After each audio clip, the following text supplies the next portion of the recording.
Matthieu chapitre 13.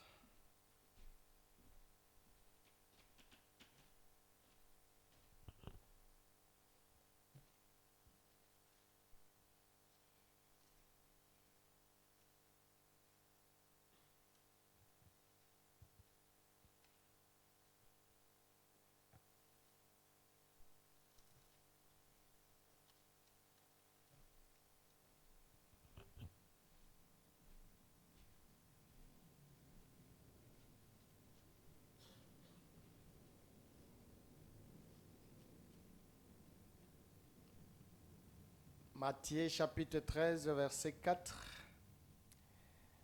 Et vous descendez, vous écrivez dans vos notes. Nous on lit tout simplement le verset 4 pour prendre un peu l'idée. Et puis on va lire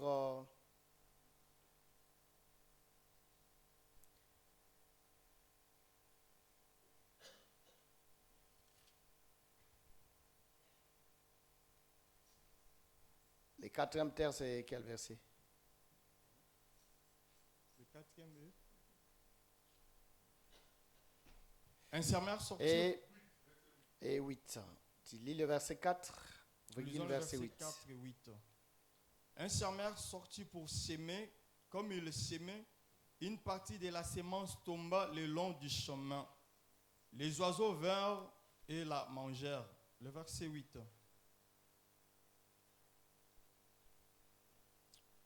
Une autre partie tomba parmi les épines. Non, pardon, le verset 8. Une autre partie tomba dans la bonne terre. Elle donna du fruit.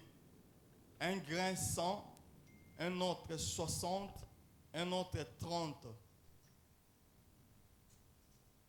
Tu prends Marc chapitre 4.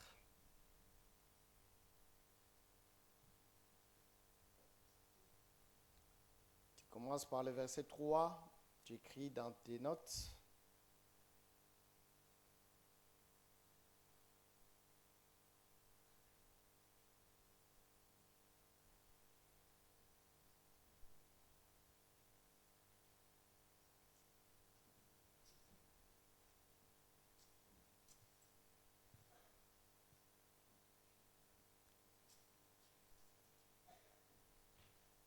Nous, on prend le verset 3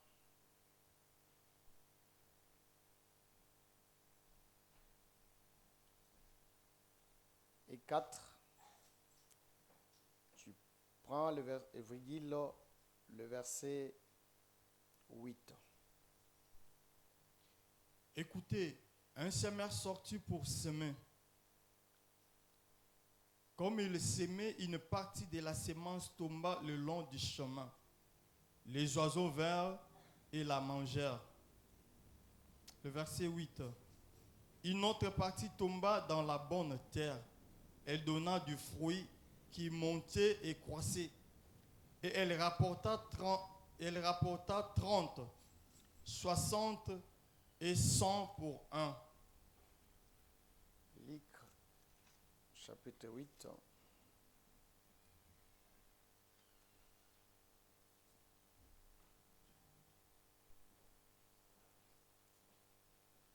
Verset 5. Luc chapitre 8, nous lisons le verset 5.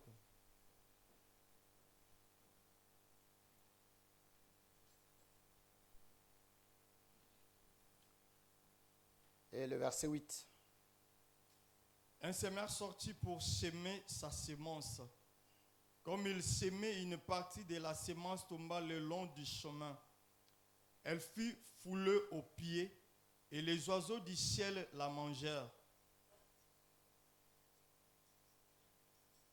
Le verset 8. Une autre partie tomba dans la bonne terre. Quand elle fut levée, elle donna du fruit au centuple. Après avoir ainsi parlé, Merci. Jésus dit à haute voix. Merci. Que le Seigneur ajoute l'explication à la lecture de la parole. Amen. Parce que nous courons derrière les temps, c'est comme cela que je vous laisse les détails. d'aller continuer la lecture à la maison. Et je ne sais pas si tu fais vraiment la lecture de la Bible à la maison, mais cela doit être une discipline pour tous les saints. La façon dont tu te donnes pour regarder les futilités dans le Facebook, tu peux aussi prendre ce temps-là de pouvoir lire la Bible. C'est très important. Il y a beaucoup de choses qui nous manquent parfois. J'étais quelque part dans une famille.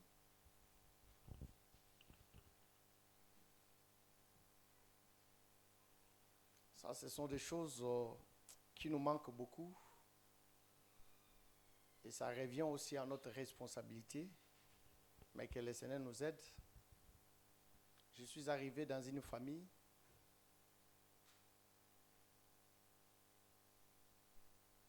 J'ai trouvé, au lieu de me faire passer au salon, on m'a dit que, papa, est-ce que tu peux t'asseoir même ici à côté? Ils m'ont fait entrer dans leur cuisine. Je voulais savoir pourquoi. Ils ont dit que non, il y a des témoins de Jéhovah qui viennent enseigner tout simplement les enfants. J'ai dit non. Alors, j'aimerais aussi me mettre là à côté, être aussi enseigné comme on enseigne aussi les enfants.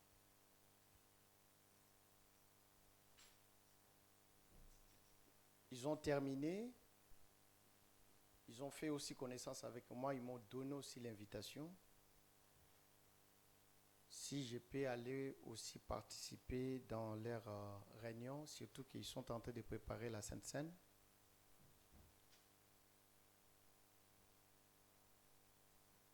Mais la chose qui m'a beaucoup intéressé, c'est quoi? Je suis resté maintenant avec l'enfant. Je lui demande, qu'est-ce qu'on t'a enseigné? L'enfant répète tout ce qu'on lui a enseigné, avec des versets à l'appui.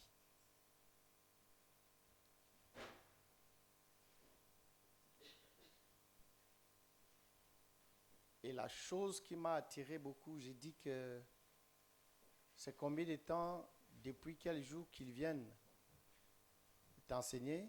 L'enfant dira qu'ils viennent chaque samedi. C'est-à-dire chaque samedi, un enfant qui a au moins 8 ans, si je ne me trompe pas, 8 ans ou bien 10 ans, c'est-à-dire, il se donne la peine de venir suivre cet enfant-là de 10 ans pour lui enseigner.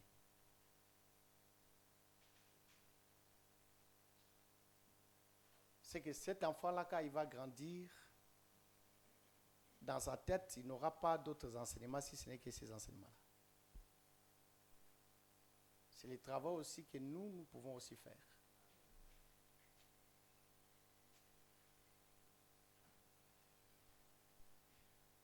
Que le Seigneur bénisse.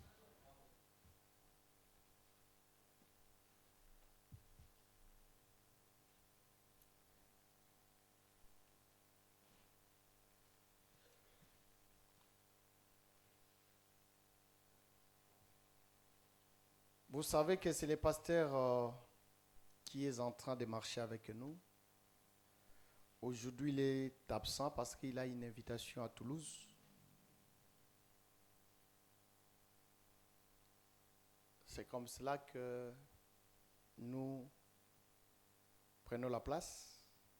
Comme le bien-aimé Paul le dit,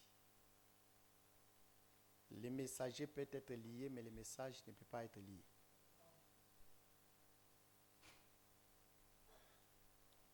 Et nous sommes là pour faire le Deutéronome de cet enseignement que le docteur Papi nous a enseigné, que le Seigneur lui fasse grâce parce que la santé lui dérange toujours. Tu dois aussi prier pour lui, que le Seigneur donne à son serviteur la force, la guérison.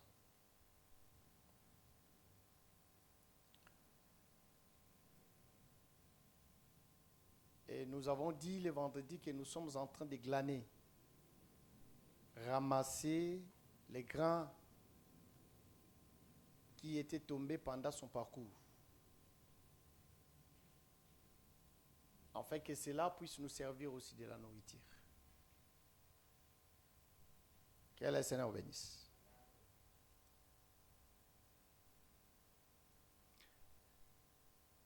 J'ai ramassé ces grains, je suis en train de glaner, parce que quand il parlait,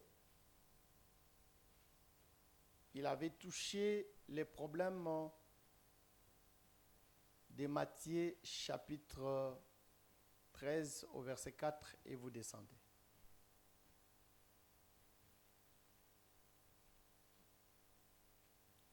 Que nous dit la parole? Qu'un semeur sortit pour aller s'aimer. Quand il est sorti pour aller s'aimer, il jeta la semence dans la première terre qui était le long du chemin.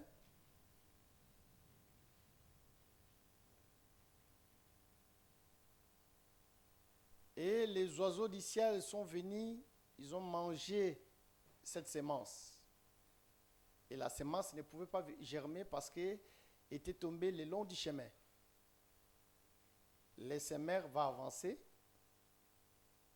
afin de jeter encore la semence dans la deuxième terre.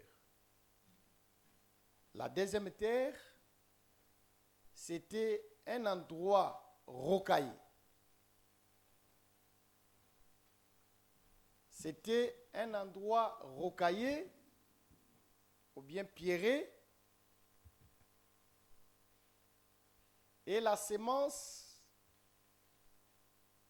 sortit, mais comme il n'y avait pas d'humidité,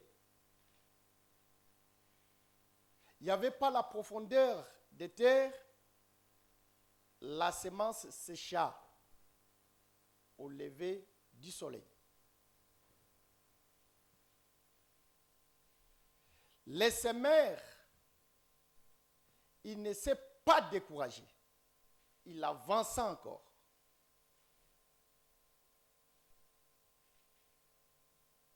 Il va jeter la semence au troisième terre. Et la troisième terre, c'était tout simplement un endroit épineux. La semence est sortie avec les épines étouffèrent la semence pour ne pas croître. Mais le semeur ne s'est pas fatigué parce qu'il avait besoin que la semence qu'il a jetée puisse sortir.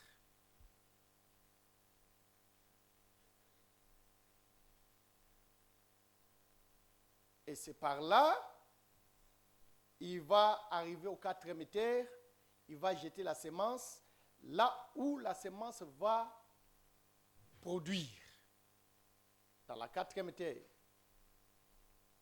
L'homme de Dieu a expliqué que si le semeur, quand il jeta la semence aux premières terres, si la semence pouvait pousser, il ne pouvait pas continuer jusqu'au quatrième. Mais Dieu merci, il est Dieu merveilleux, parce que dans la première terre, deuxième, troisième, la semence ne pouvait pas pousser.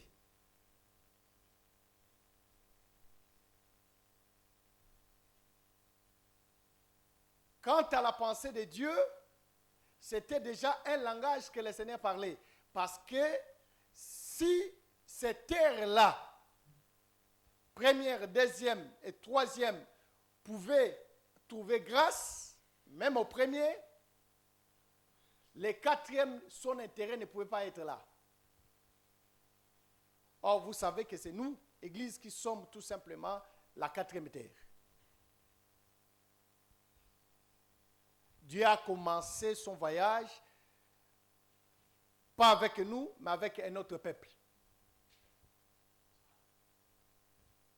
Mais comme ces peuples-là n'ont pas manifesté la foi, voilà pourquoi le Seigneur continuait tout simplement son voyage. Et aujourd'hui, nous sommes ce que nous sommes. Mais ça, ce n'est pas d'abord notre problème. Notre problème, c'est quoi?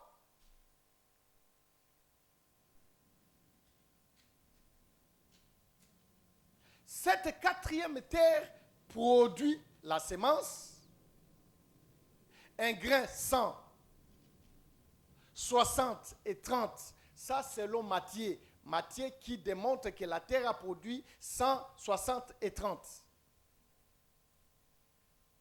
Mais le frère Marc, il ne voit pas comme le frère Matthieu. Quand le frère Marc vient, il voit que la quatrième terre produit 30, 60, 100.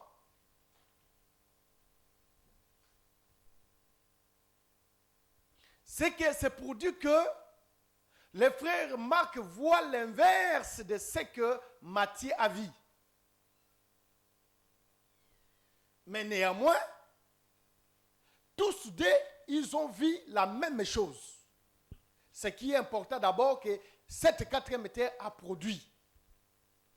L'autre voit 100, 60 et 30, et l'autre voit 30, 60 et 100. C'est significatif.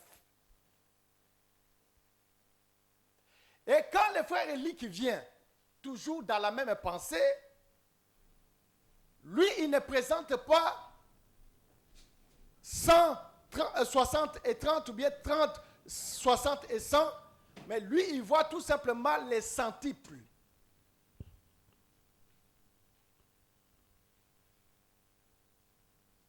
Que le Seigneur vous bénisse. Est-ce que je suis avec l'Église?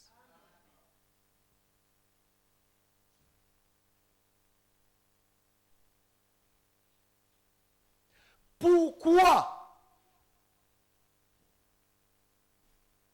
Comme nous avons dit que notre évangile, c'est de chercher le pourquoi de chaque chose. Pourquoi le frère Matthieu voit comme cela, et Marc voit de cette façon-là, et Luc aussi voit de sa façon. Mais pour que tous qu'ils parlent que la même chose.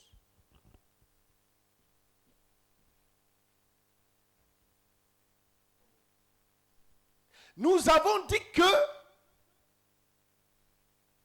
ce que les bien-aimés, ils étaient en train de présenter,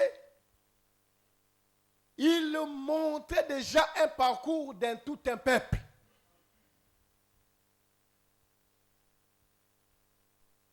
Parce que nous avons expliqué que le sang, c'est Abraham. Et les 60, c'est Isaac. Et les 30, c'est Jacob, ou bien Joseph, qui est à Jacob. Parce que nous avons démontré que c'est à l'âge de 100 ans que la promesse a pris corps à Abraham.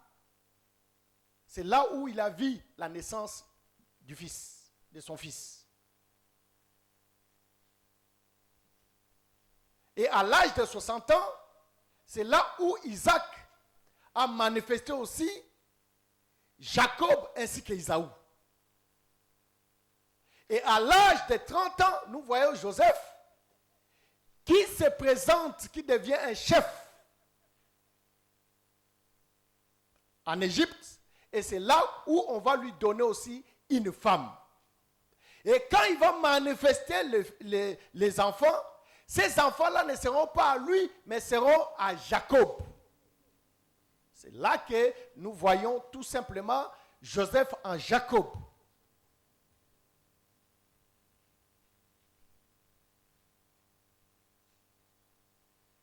Mais nous avons dit ceci.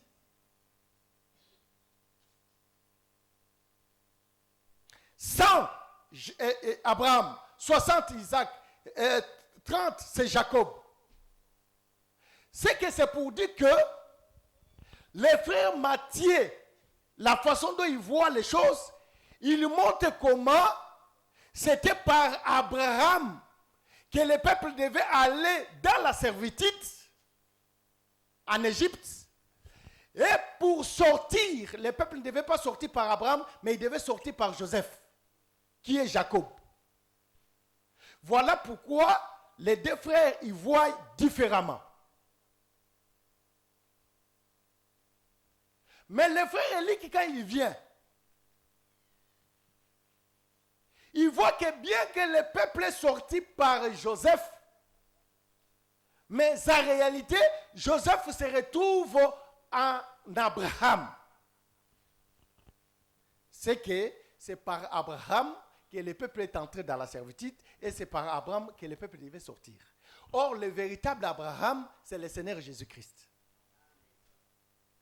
Que le Seigneur vous bénisse.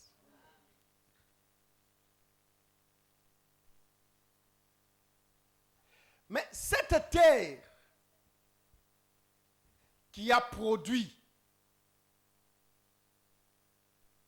les 160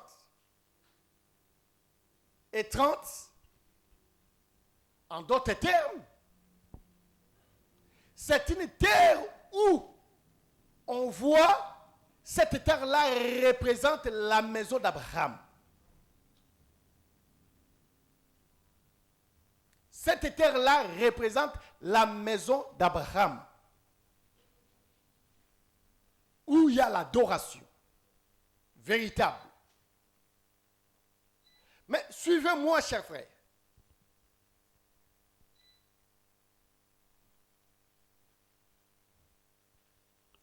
Nous avons montré que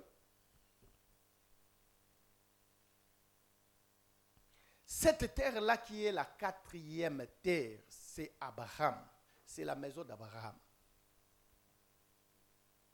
Et quand les seigneurs, ils nous voient, les seigneurs nous voient aussi dans cette quatrième terre. Que les seigneurs vous bénissent. Mais je vais vous amener d'abord quelque part pour rentrer ici dans cette quatrième terre.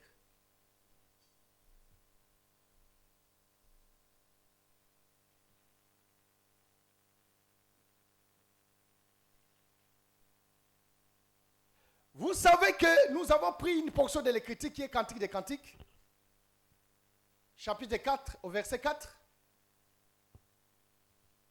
Le bien-aimé est en train d'exalter la Silamite. Il est en train de contempler la beauté de la Silamite.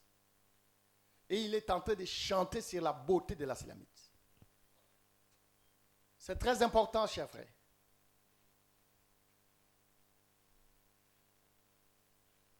Ici, nous donnons aussi l'instruction. Un homme doit être capable de chanter aussi pour sa femme. Parce que la femme aime bien qu'on lui donne l'attention. Si tu ne sais pas donner à ta femme l'attention, lorsque d'autres personnes lui donneront l'attention, elle va commencer à regarder là-bas.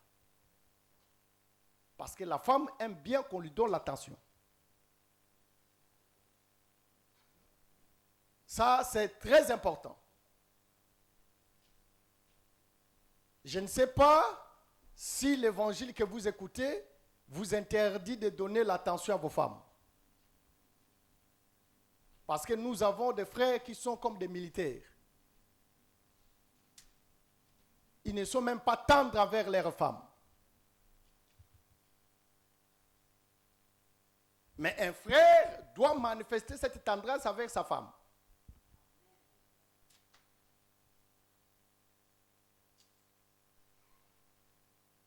Tu dois donner ton attention envers ta femme.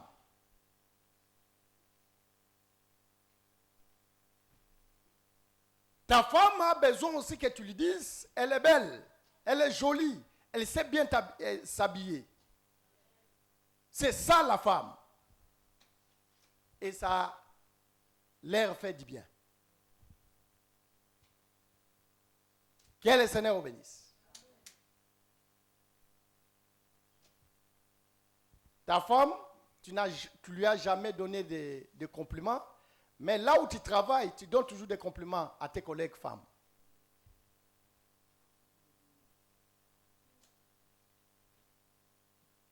Que le Seigneur de grâce vous bénisse. Ça, ce n'est pas notre problème. Mais, tout simplement, tu dois cesser d'être militaire à la maison. Le bien-aimé, quand il regarde la Silamite, il commence à chanter sur la Silamite. C'est le Cantique des Cantiques, chapitre 4, verset 4. Il voit la Silamite, il regarde son cou, et il dit que le cou de la Silamite est comme la tour qu'a bâti David pour être arsenal, pour son arsenal. Et là, 1000 boucliers de zéro sont suspendus. C'est qu'en d'autres termes, quand le bien-aimé regardait la Silamite, il voyait dans la vie de la Silamite les zéros. Il voyait les zéros dans l'apparence de la Silamite.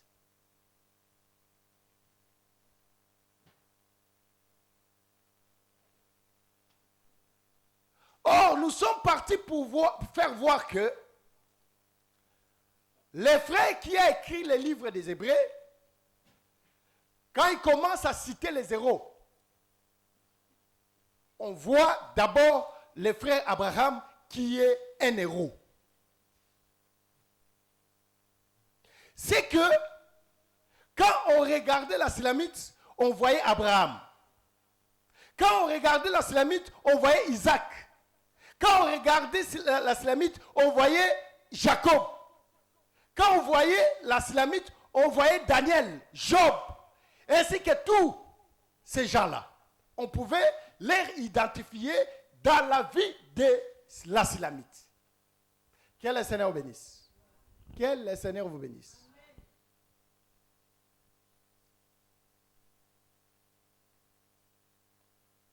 Et vous savez que dans notre évangile,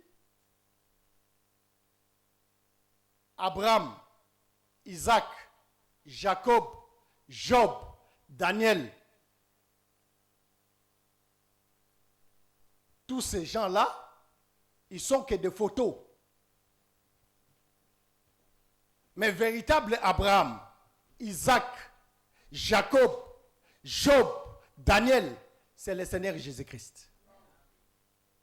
C'est que c'est pour dire que tous ces gens-là se retrouvent dans une même personne qui est le Seigneur. Voilà pourquoi le frère Paul, quand il parle, il dit que nous répandons l'odeur de la connaissance de Christ. C'est qu'en d'autres termes, comme on voyait la Silamite, quand on regarde la Silamite, on voit tout simplement les héros. Or, véritable héros, c'est le Seigneur Jésus-Christ. C'est-à-dire, en toi, quand on te regarde, il faut qu'on voie aussi le Seigneur Jésus-Christ en toi. Parce que si tu es cette terre, qui est la 4e, tu dois produire 100, 60 et 30, qui est tout simplement la famille d'Abraham. C'est-à-dire, on doit voir Abraham en toi. Or, Abraham, c'est l'obéissance. Que le Seigneur vous bénisse. Exode chapitre 19, verset 5.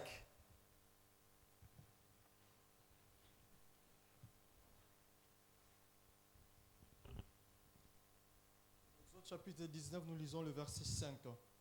Maintenant, si vous écoutez ma voix, et si vous gardez mon alliance, vous m'appartiendrez entre tout le peuple, car toute la terre est en moi. Ici, le prophète est en train d'expliquer. Le Seigneur parle dans la bouche de son serviteur. Si vous gardez mes lois,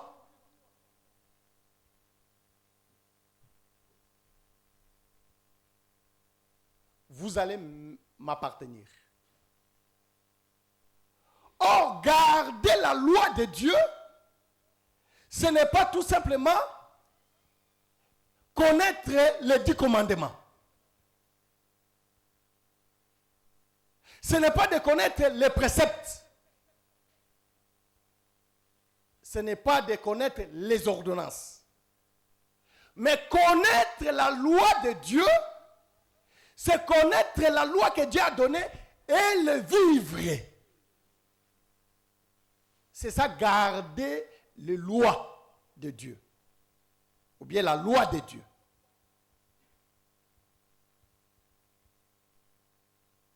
Pour que nous puissions appartenir à Dieu,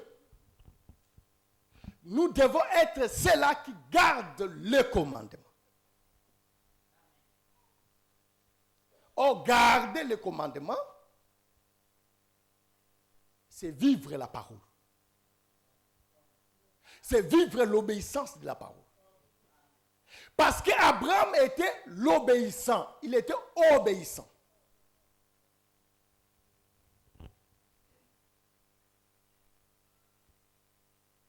Vous savez qu'à cause de la désobéissance,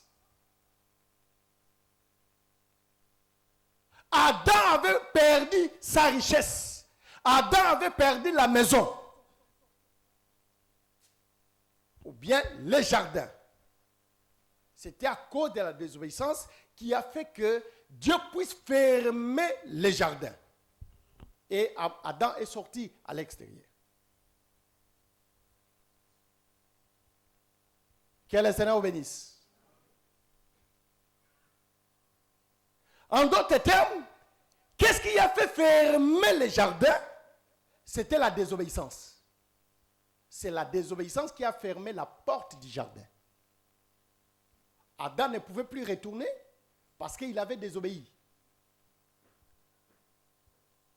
Voilà pourquoi, comme la porte a été fermée par la désobéissance, il faut qu'il y ait aussi l'obéissance pour que la porte s'ouvre.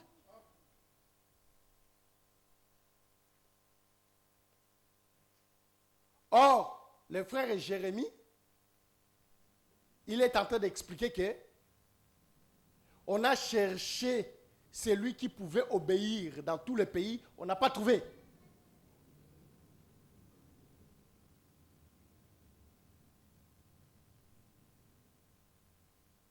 Et le frère Paul, quand il vient dans le livre des Romains, il démontre que il n'y a pas il y a aucun homme sur la terre qui soit obéissant, si ce n'est que le Seigneur Jésus-Christ, seul qui est obéissant. C'est que c'est pour dire, Adam a désobéi pour qu'on ferme la porte, mais le Seigneur Jésus-Christ, il a obéi pour que la porte s'ouvre. C'est que le véritable Abraham, c'est le Seigneur Jésus-Christ, c'est lui qui est obéissant. Maintenant, quand on regarde cette terre doit refléter la vie d'Abraham. Si toi aussi tu es cette quatrième terre, en toi on doit voir aussi la vie d'Abraham. La vie qu'Abraham avait, c'est la vie d'obéissance. Que le Seigneur vous bénisse. La vie d'Abraham doit se retrouver à nous.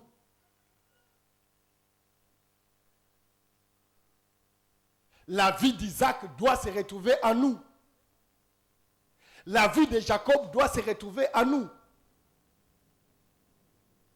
Tous ces héros-là qui ont fait de bonnes œuvres, cette vie-là doit aussi se manifester dans la vie de tout et chacun de nous. Que le Seigneur vous bénisse.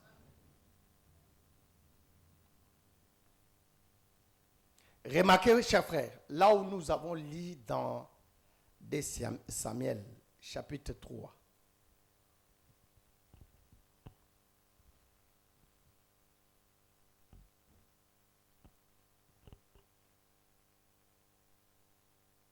Joab,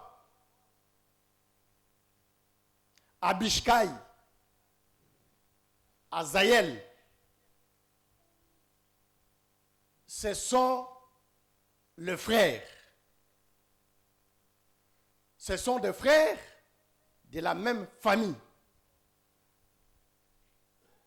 Et ils étaient des braves à côté de David.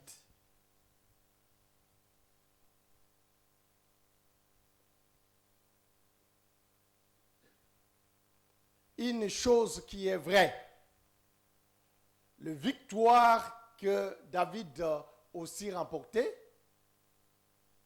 c'était aussi à cause de ces braves-là.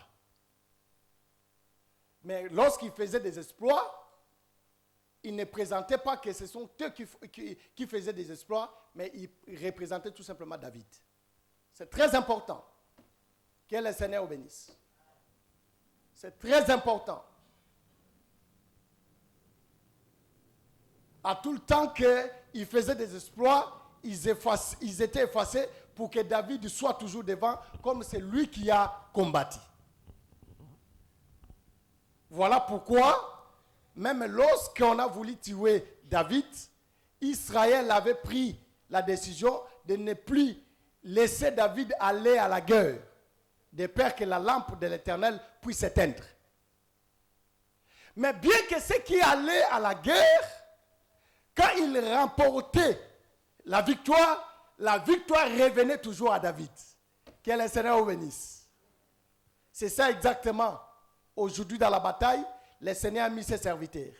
Mais quelle que soit la victoire, les serviteurs ne peuvent pas prendre cette gloire-là. La gloire doit revenir qu'au véritable David qui est le Seigneur Jésus-Christ.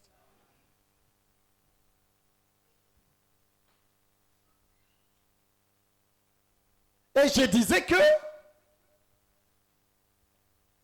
ils étaient des braves. Mais il y avait l'inimitié entre Juda ainsi qu'Israël.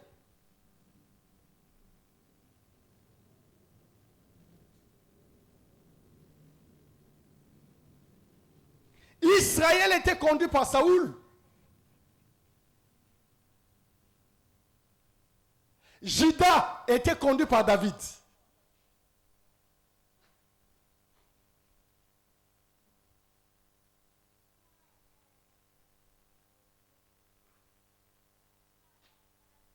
Pendant qu'il y avait la guerre, il y avait le tiraillement parce que là, David fouillait. David régnait dans une portion de terre, à Hébron.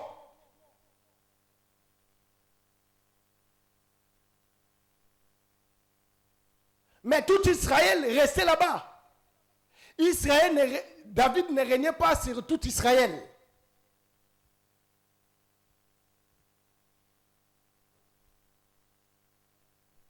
Mais pendant ce temps-là,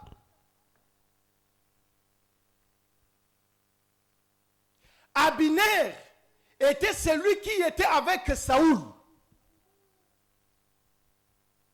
Ou bien, il était aussi un brave auprès de Saoul.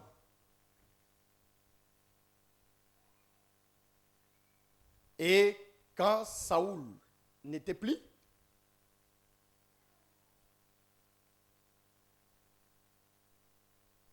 Abner, qui était à côté de Saoul, qui était resté un brave en Israël, il va rassembler tous les anciens d'Israël.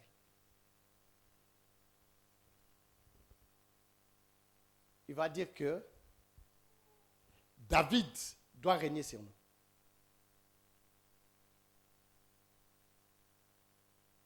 Et c'est là qu'il a fait les démarches. Il est allé voir David pour lui dire que tu dois régner sur tout Israël. David va donner la condition, va dire que si tu veux que je puisse régner sur tout Israël, d'abord, vous devez m'amener ma femme. Parce que David avait payé une dot, mais on ne lui avait pas donné la femme qui était Mika. Il a payé sans prépice. Mais, quant à la femme, on ne lui a pas donné. On prendra la femme, on donnera à une autre personne qui était Paltiel. Parce que le père ne voulait pas de David. Il a pris la femme, il va donner là-bas. C'est par là que David va donner la condition. Si vous voulez que je règne sur vous, il faut d'abord que vous me donnez ma femme. Ce n'est pas mon problème. Mais la chose qui m'attire ici, c'est quoi?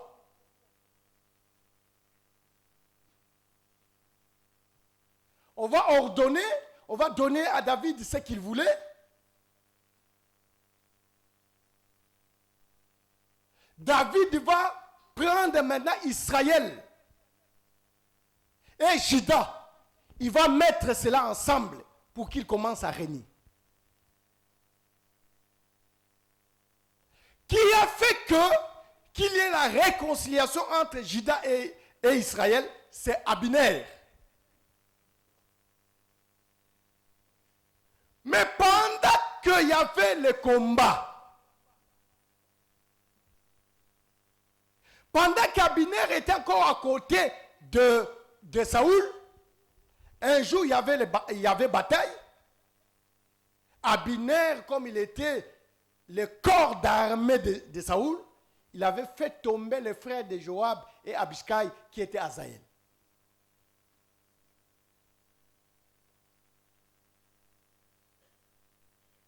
Et Joab et Abishai, cela est resté pour eux une dent. Suivez-moi, chers frères. C'est là que j'avais dit que je vais faire le pont avec la terre. Mais j'avance d'abord.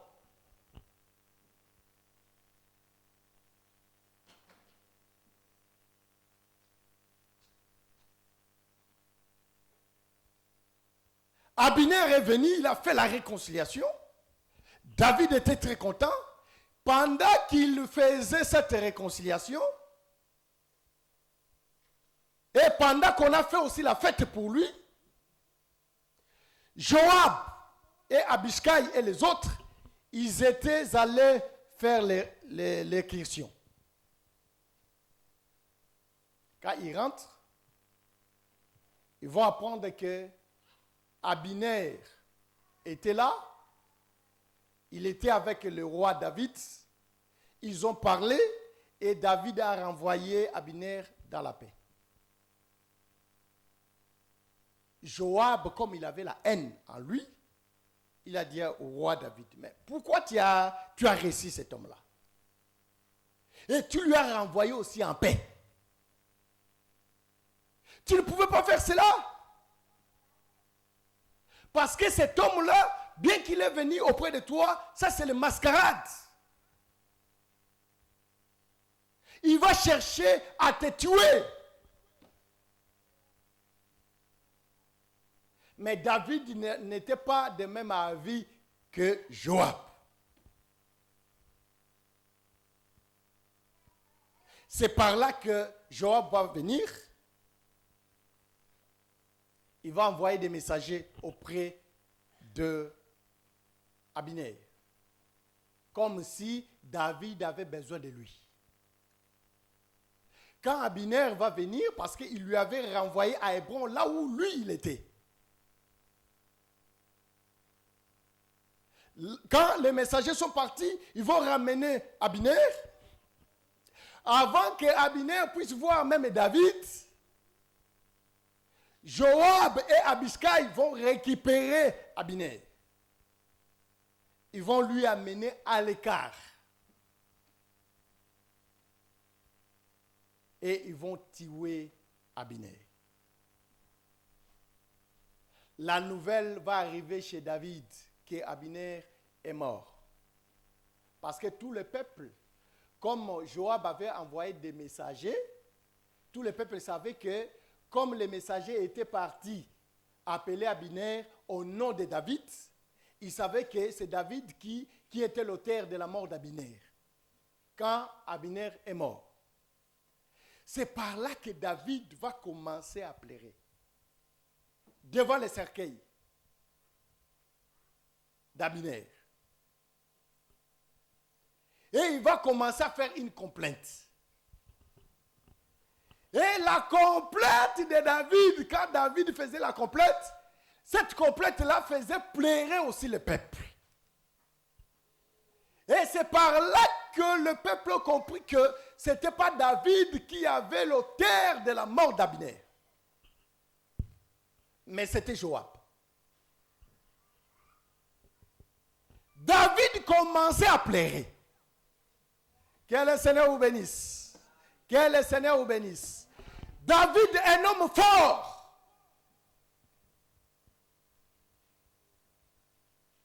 Il commençait à pleurer. C'est que vous comprenez déjà que si David pleure, David qui est un homme fort, c'est-à-dire il est devenu faible. Parce qu'un homme fort ne peut pas pleurer. Il n'y a qu'un homme faible qui peut pleurer.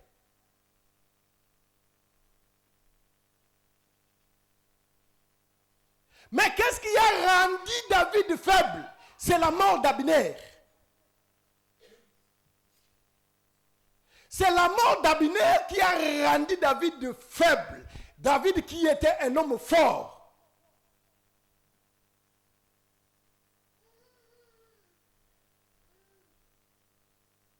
Que le Seigneur vous bénisse. Mais la force de David, c'était Joab, Abishai. Est-ce que je suis avec l'église?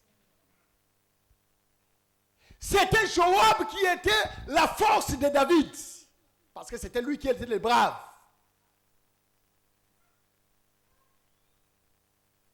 Quand David devient faible à cause de la mort d'Abner, et c'était ce jour-là que Joab ne pouvait plus être à côté de David.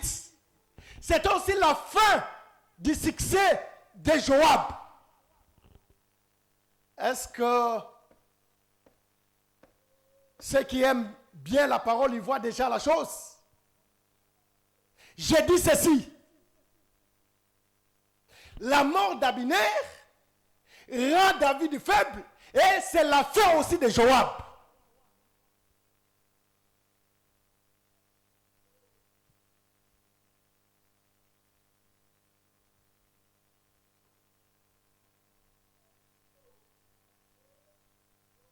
Ici, je fais sortir d'abord Abner comme étant le Seigneur Jésus-Christ. Parce que Abner ne pouvait pas mourir dans le camp, mais on devait lui mettre à l'écart pour qu'il puisse être mis à mort. Ça, c'est aussi la vie de notre Seigneur Jésus-Christ. Il ne pouvait pas aussi mourir dans le camp, il devait mourir à l'extérieur. Ça, c'est Abner. Dieu qui était fort, à cause de la mort de notre Seigneur Jésus-Christ, Dieu qui était fort, qui était méchant, qui était colérique, Dieu est devenu faible.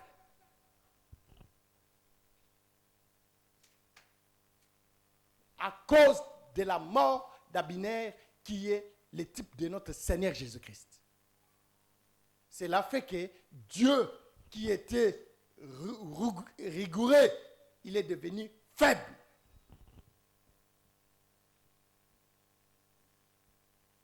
Et quand le Seigneur, quand Dieu est devenu faible, comme étant le véritable David, c'était ces jours-là qu'il y avait aussi la fin de Joab. Joab ne pouvait plus régner à côté de David. Mais les gens pensaient que celui qui a tué Abner, c'est qui? C'était David. Mais ce n'était pas David. Que le Seigneur bénisse. Jean chapitre 19, verset 7.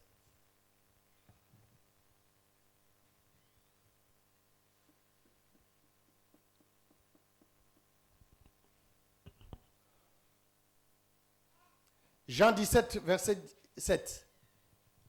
Les Juifs lui répondirent, nous avons une loi, et selon notre loi, il doit mourir, parce qu'il s'est fait fils de Dieu.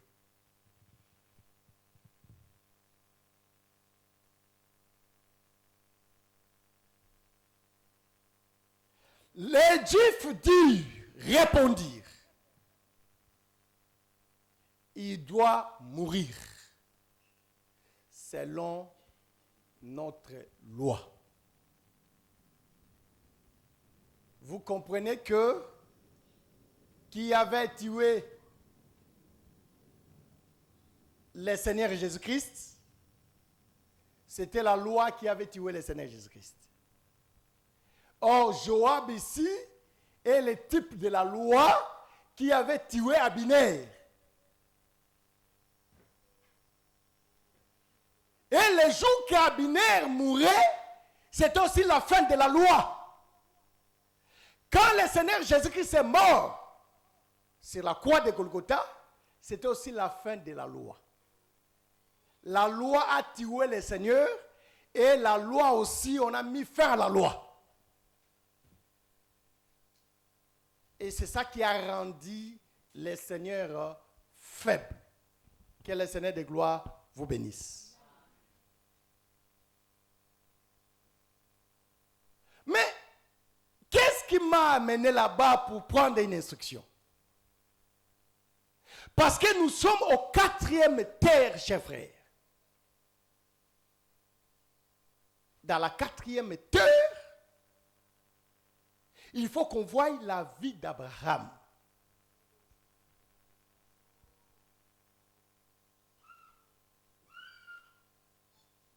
Parce que ici, je prends la marche de toutes les générations. Je le vois à Abraham.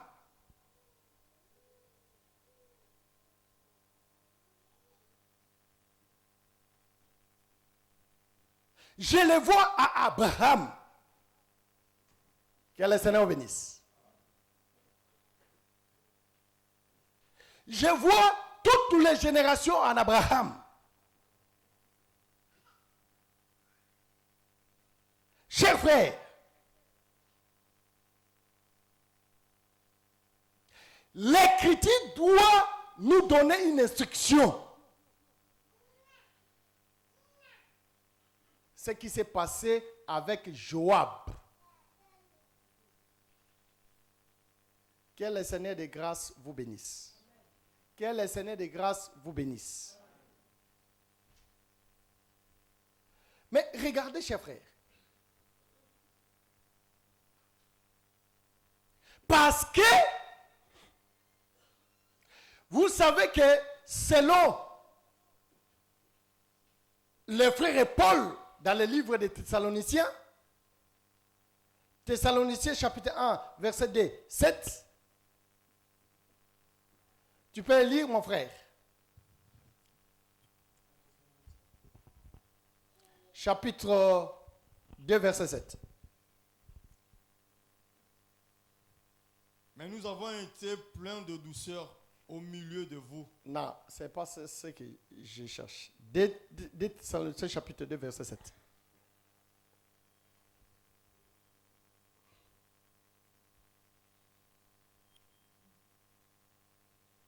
Car le mystère de l'iniquité... Très bien. Vas-y. Car le mystère de l'iniquité agit déjà. Il faut seulement que celui qui les retient encore ait disparu. Remarquez, chers frères,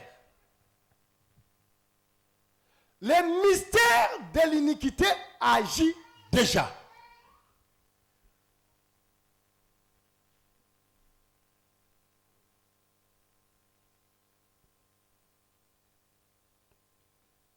Je m'arrête que là. le mystère de l'iniquité agit déjà. Maintenant, cherchez le mystère de la piété.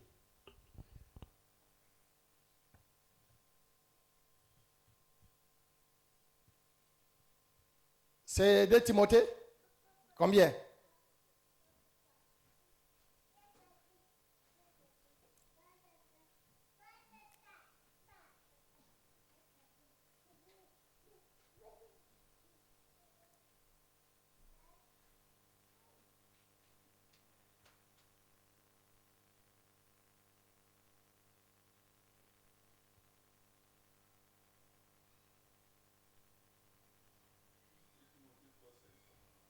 Très bien. Merci, vas-y.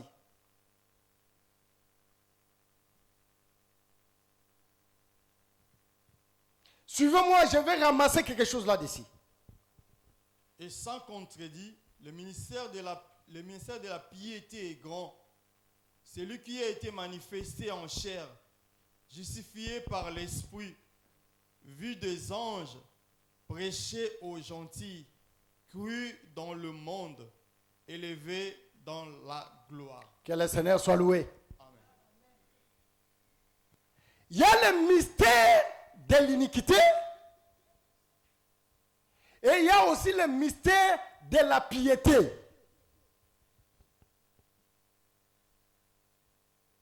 Quand on dit mystère, c'est quelque chose qui est caché.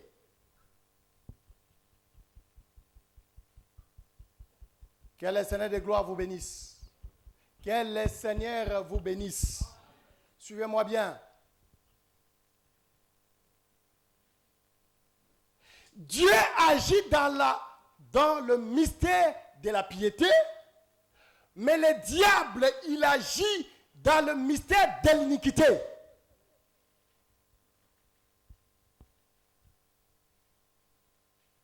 Remarquez, chers frères, je rentre dans les jardins d'Éden pour que vous puissiez comprendre la chose. Je dis que le diable travaille dans le mystère de l'iniquité,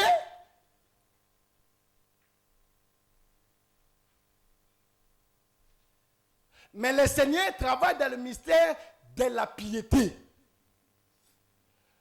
Oh, le frère Paul explique que le mystère de l'iniquité agit déjà. Bien qu'il est en train de travailler, mais il se cache.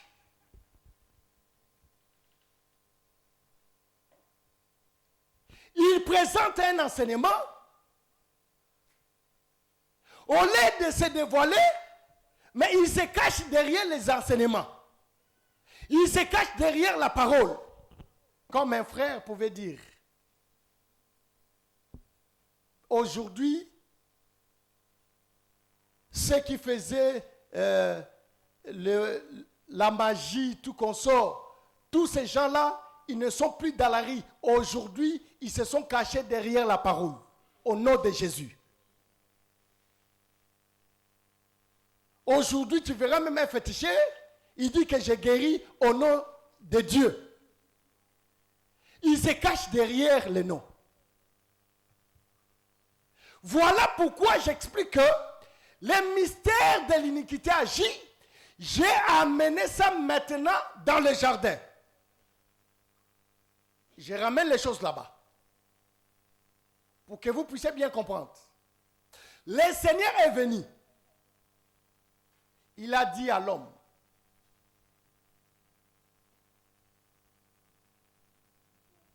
cet arbre qui est au milieu du jardin, tu n'en mangeras pas. Les jours que tu en mangeras, tu mourras. Ça, c'est l'enseignement que Dieu a donné à l'homme.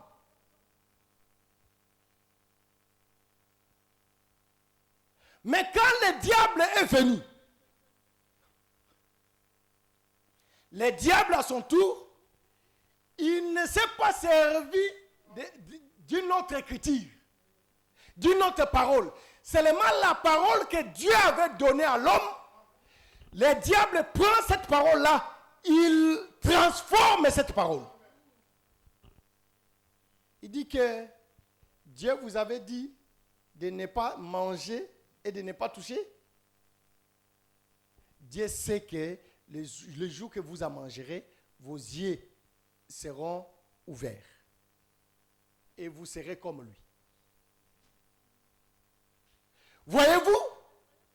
Il a dit presque la même chose, mais il a transformé ce que Dieu avait parlé. C'est que le mystère de l'iniquité est là pour transformer ce que Dieu n'a pas dit.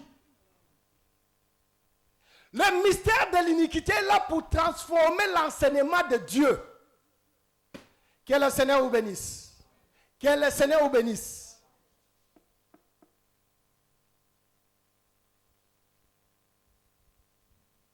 Aujourd'hui, dans des églises, ce qui se prêche, ce n'est pas ce que Dieu a dit. Voilà pourquoi nous devons veiller sur l'enseignement. Parce que l'objectif de l'ennemi est de transformer ce que Dieu a dit. Ce qui est écrit, le diable va prendre cela pour donner une autre coloration.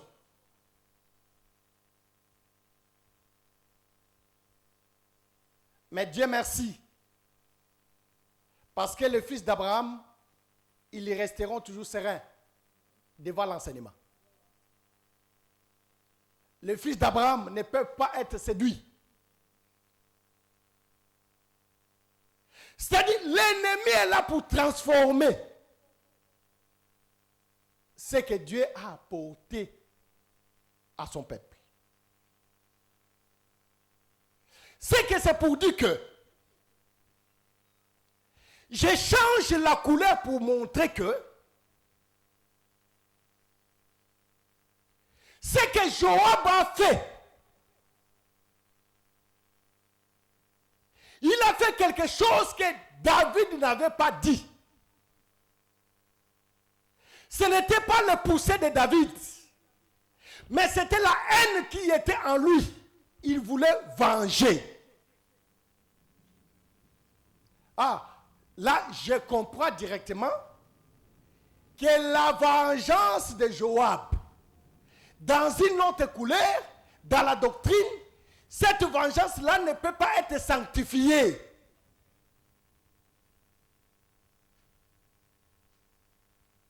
Dieu ne peut pas accepter la vengeance. Dieu ne peut pas accepter la haine. C'est que celui qui est la quatrième terre, dans la famille d'Abraham, on ne peut pas voir la vengeance, on ne peut pas voir la haine. Que le Seigneur vous bénisse. C'est-à-dire, étant les enfants de Dieu, on ne peut pas voir cette vie-là en nous. Parce que ça, ce n'est pas la vie d'Abraham. Que le Seigneur de grâce vous bénisse.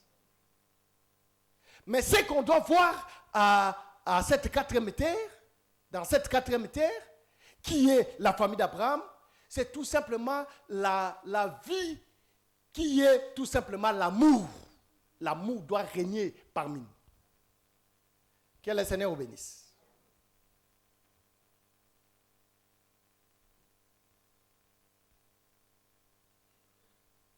Parce que c'est ça le fruit de l'esprit. Parce que l'amour englobe tout le fruit de l'esprit en lui. Or, l'amour aujourd'hui, c'est un homme. Si nous sommes ici, c'est à cause de l'amour. Que le Seigneur vous bénisse. C'est à cause de l'amour que nous sommes ici.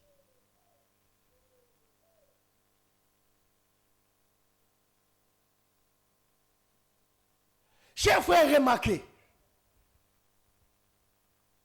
Dieu qui viendra, il dira que la lumière soit et la lumière fit.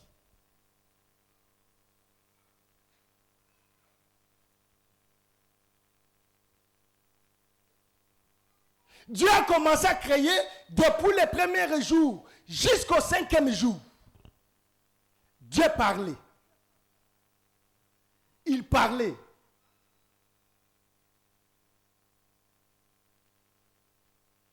Mais arriva pour l'homme, Dieu n'a pas créé l'homme par la parole. Dieu était capable de dire aussi que l'homme soit et l'homme fit. Mais Dieu n'a pas fait cela à l'homme. Mais tout ce qui est resté, Dieu parlait et cela s'est manifesté. Que la terre sorte de la mer, la terre est sortie. Que la verdure puisse pousser, la verdure a poussé sur la terre, sur les secs. Dieu parlait. Mais pour l'homme, Dieu n'a pas parlé, mais Dieu a pris le temps de prendre ses mains, prendre la poussière, prendre la motte de terre et commencer à fabriquer l'homme et il va souffler sur l'homme. Et l'homme deviendra un être vivant. C'est que c'est pour dire que l'homme est l'œuvre de la main de Dieu. Le Seigneur expliquait déjà comment pour l'homme, comment Dieu va accepter de se salir. Parce qu'il a pris ses mains, il a mis dans la poussière de la terre, dans la motte de la terre, pour fabriquer l'homme.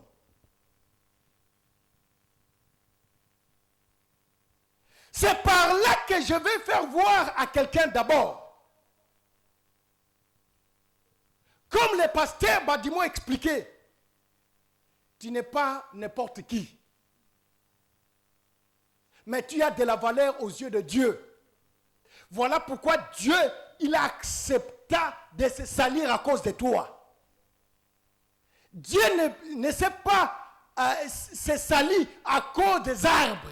Mais le Seigneur s'est sali à cause de toi, l'homme.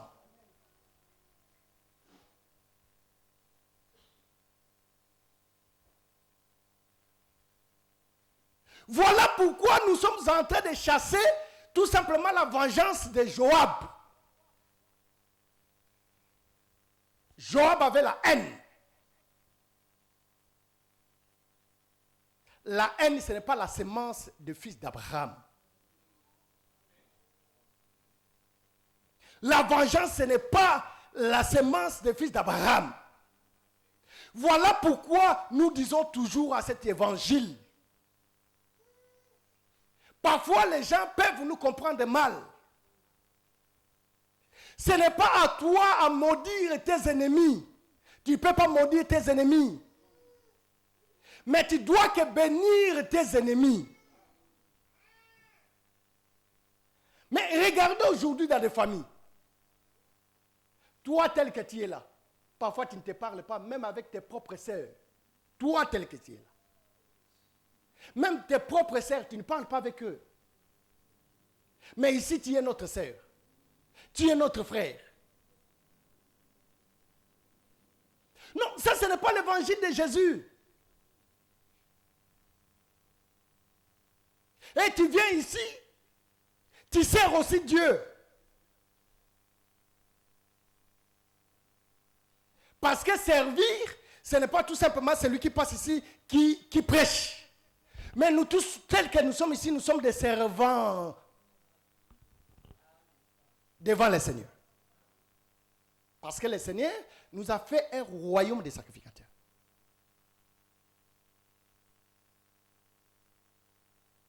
Les fils d'Abraham obéissent à la parole.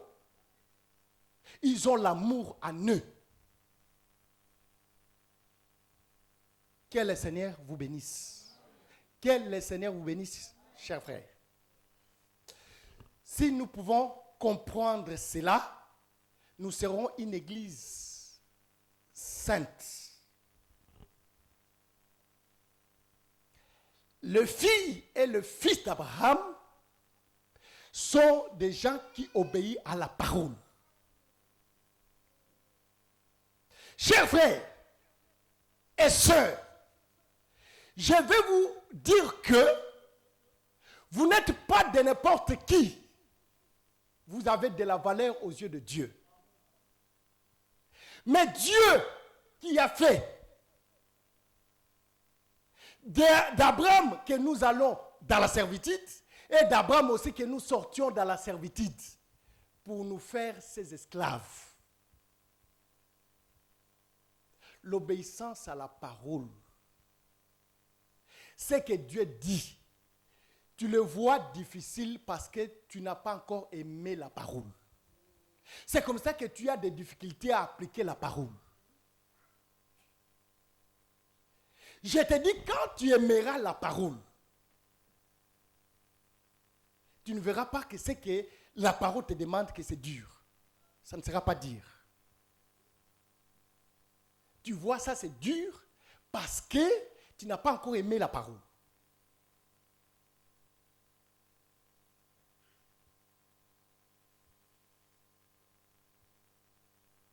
Parce que c'est que Dieu te demande de se conformer tout simplement à sa parole.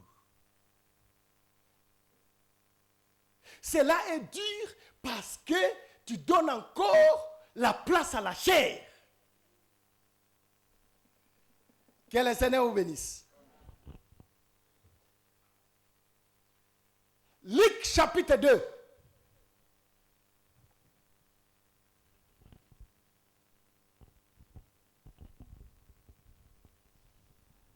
La nouvelle du Seigneur auprès de Marie. Je termine par là.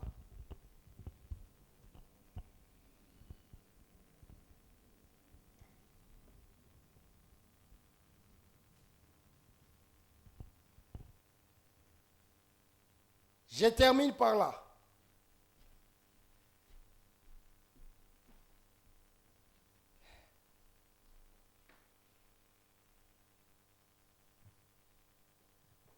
Luc.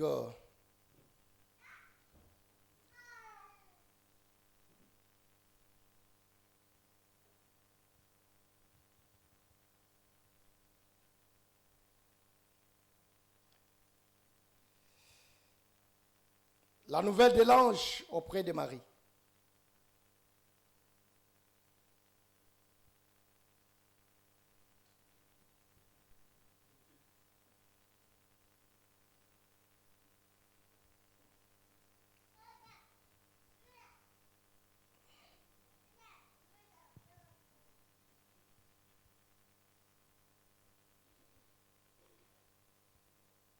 Oui, 10, mais là on dit que l'ombre de Tout-Puissant te couvrira.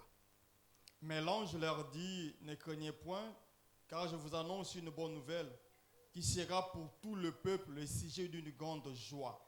C'est aujourd'hui dans la ville de David, il vous est né un sauveur qui est le Christ. Cherchez en cours derrière le temps. L'ombre de Tout-Puissant. Gloire à Dieu dans le lieu très haut, et paix sur la terre parmi les hommes qu'il a agréés. Non.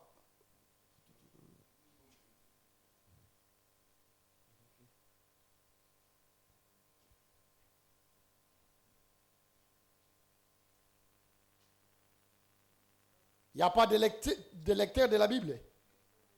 Ah, vas-y. Vas-y.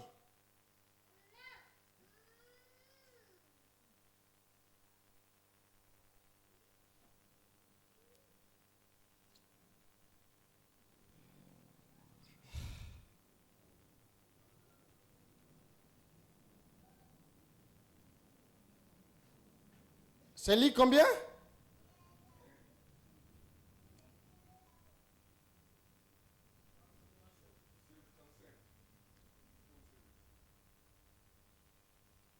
Et Marie dit à l'ange, comment cela se fera-t-il, puisque je ne connais point l'homme. Je ne connais point d'homme. L'ange lui répondit, le Saint-Esprit viendra sur toi, et la puissance du Très-Haut te couvrira de son ombre. C'est pourquoi le Saint-Enfant qui naîtra de toi sera appelé Fils de Dieu. Suivez-moi. L'homme L'ombre du Tout-Puissant.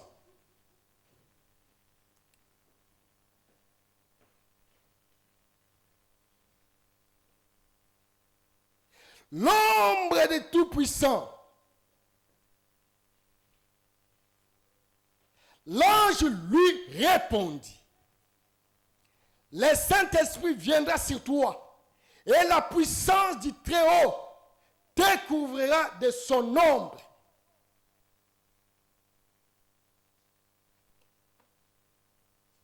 Ce qui se passe ici, c'est ce qui est passé là-bas dans l'ombre avec le peuple d'Israël. Parce que vous savez que le peuple d'Israël aussi, quand il sortait, il était comme un fils. La nuée était sur le peuple pour conduire le peuple.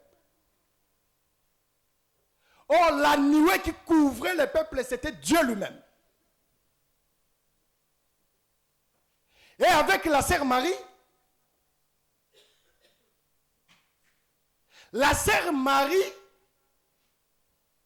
à cause de l'enfant, l'ombre du Tout-Puissant va couvrir la sœur Marie.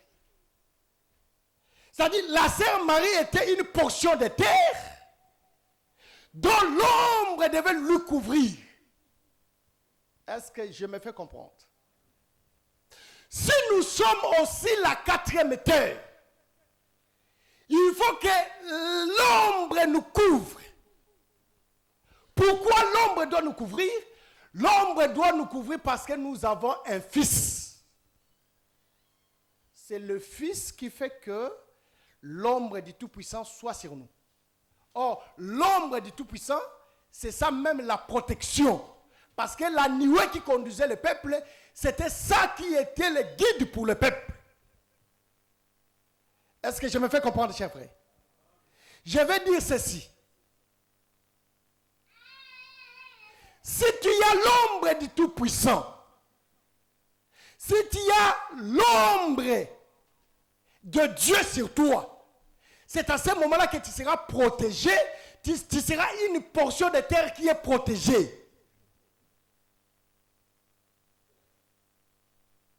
Tu n'auras pas peur de tes ennemis, mais tes ennemis auront peur de toi. Parce que l'ombre du Tout-Puissant te couvre. Or, aujourd'hui, l'ombre qui nous couvre, c'est le Saint-Esprit.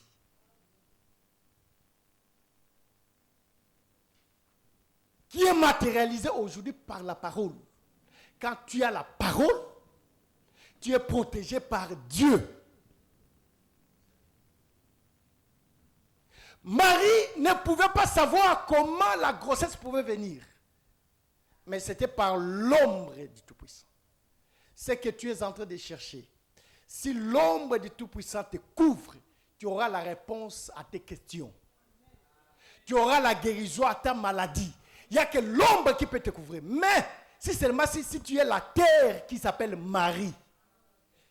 Parce que Marie aujourd'hui devient une terre. L'église aujourd'hui, c'est la maman de Jésus. Parce que le Seigneur Jésus-Christ lui-même, il avait dit, ma mère, c'est ceux qui écoutent la parole ici. C'est-à-dire, l'église aujourd'hui, c'est la mère. Alors, l'ombre du Tout-Puissant va te couvrir comme étant une portion de terre, la quatrième terre. Si le Seigneur te couvre, personne ne mettra la main sur toi. Au moins que l'Éternel lui-même ordonne. Parce que aujourd'hui, si un sorcier te touche, sache que c'est le Seigneur qui a accepté, qui t'a livré. Parce que le Seigneur aussi peut permettre que les sorciers te touchent. Le Seigneur peut permettre. Tu sais pourquoi? À chaque fois que tu es faible dans la prière, le Seigneur laissera que les sorciers puissent t'envoûter pour que tu remontes la vie de la prière. Quand le Seigneur commence à voir que tu es distrait, tu vas commencer à faire des cauchemars pour que tu te réveilles. Parce que le Seigneur aime toujours que ses enfants soient dans la chaleur. Le problème difficile peut t'arriver quand tu es distrait. C'est une façon que le Seigneur te réveille en fait que tu pries.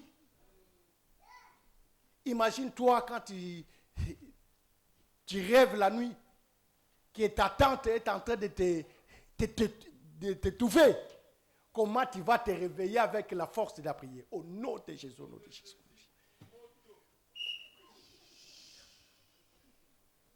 C'est-à-dire que le Seigneur se réveille. Si tu prieras comme le frère a dit, moto, ça, tu es encore dans des bitouloukou. C'est ça exactement. Je veux dire que l'ombre du Tout-Puissant, quand cela te couvre, tu vivras aussi la protection de Dieu parce que tu es une terre qui est protégée par Dieu. La vie de Joab, la vengeance n'est pas la vie d'Abraham. Les enfants d'Abraham ont l'amour, ils bénissent. Que le Seigneur de grâce vous bénisse. Laisse que nous soyons unitaires. Qui y a Abraham, Isaac, Jacob, c'est là où il y a l'adoration. L'adoration véritable s'est faite qu'avec ces trois hommes. Et là, pour qu'il y ait l'adoration, il faut qu'il y ait l'obéissance. C'est lui qui obéit à la parole. C'est lui qui sera protégé par Dieu. Si nous vous prêchons la parole pour vous dire que laissez les choses que le Seigneur n'accepte pas, cela n'influence rien dans ta vie lorsque tu abandonnes. Au contraire, tu gagnes. Les mèches, les longues ongles ne t'amènera rien dans ta vie. Au contraire, tu t'éloignes toujours de Dieu et tu éloignes de la protection de Dieu. Soyons obéissants à la parole, soyons loin de l'impudicité, soyons loin de l'adultère, soyons loin de la haine, loin de tout. Toutes ces vies-là, afin que le Seigneur nous accepte. Quand on dit la doctrine, c'est dans sa totalité. C'est là que le Seigneur va nous agréer. Que le Seigneur vous bénisse. Même moi, votre pasteur, je dois aussi veiller sur ma vie par rapport à la doctrine. Et même vous aussi. Que le Seigneur de grâce vous bénisse. Soyons une assemblée de saints, non une assemblée de saints dont on a des mélanges. J'ai dit, le frère Paul dit, nous sommes ceux-là qui répandent la connaissance, l'odeur de sa connaissance. Quand on te regarde, qu'on voit Jésus. En te voyant tout simplement, même dans l'apparence, on dit que ça c'est la sœur de l'assemblée. Que le Seigneur de grâce vous bénisse. Un mot à Dieu par rapport à la parole écoutée.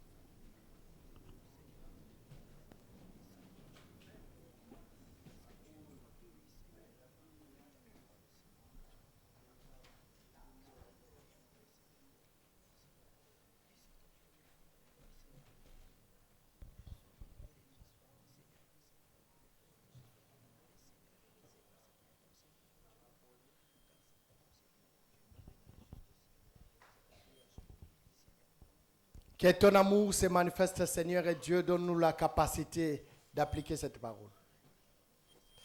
Que cette parole soit une vie pour nous. Au nom de Jésus-Christ, nous avons ainsi prié. Amen. On acclame le Seigneur.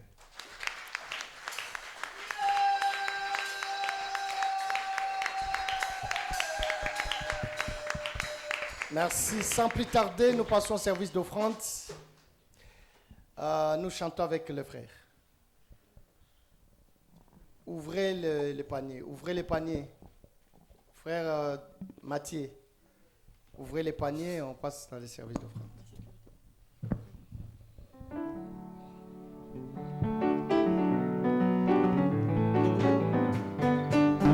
Ma sécurité, c'est Jésus, ma ville de refuge. là j'ai ma retraite. Rien ne m'égare, les brigands des âmes. Merci sont bien comptés, les sorciers, les enchanteurs. Et ma semblable ne peuvent rien contre moi. La parole est bien pour moi. L'évangile est bien pour moi.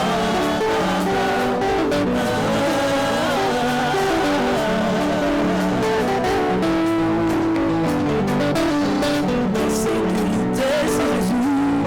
Ma vie, le refuge. Là j'ai ma retraite. Rien ne m'égare. Les brigands des hommes. Même s'ils sont bien posés. Les sorciers, les enchanteurs. Et l'assemblage ne peut rien contre moi. La parole est bien pour moi. L'évangile est bien pour moi. Ma sécurité c'est Jésus, ma vie de refuge. Là j'ai ma retraite, rien ne m'égare. Les brigands des âmes, même s'ils sont à mes côtés, les sorciers, les enchanteurs. Et mon semblable ne peut rien contre moi. La parole est bien pour moi. L'évangile est bien pour moi.